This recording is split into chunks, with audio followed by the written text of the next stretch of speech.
আজকে গিয়েছিলাম দেখো মায়ের মন্দির, মানে কালী মাতার মন্দির, আমাদের পুরোহিতদের মন্দির। আমরা যখন কোনো কিছু শুভকামনার জন্য মনস্কামনা করার জন্য মানে মনস্কামনা করি, তো প্রথমে এই মায়ের মন্দিরেই আসি। তো এটা আমাদের পুরোহিতদের মন্দির। তো আমরা প্রথমে এই যে দেখো সকালবেলা আজকে গিয়েছিলাম তাই পুজো দিতে। তো শুধু আমার মানে আমার শুভকামনা, তাছাড়াও আমি আমার জায়ের জন্য পুজো দিতে গিয়েছিলাম, যা অসুস্থ ছিল সেই জন্য। তো দেখো সঙ্গে সঙ্গে আমিও আমার পরিবারের জন্য পুজো দিয়েছিলাম।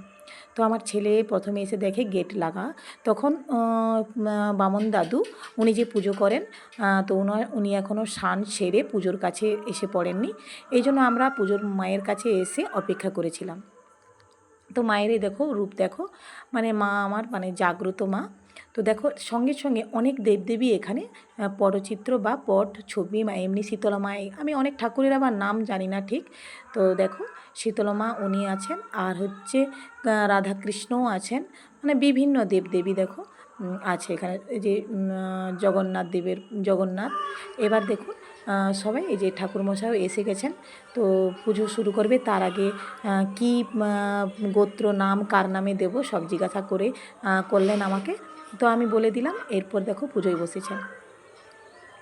তো তোমাদের কেমন লাগলো আমার এই ভিডিওটা তোমরা কমেন্ট করো। সবাই ভালো থেকো। শুভ সন্ধ্যা সকলকে।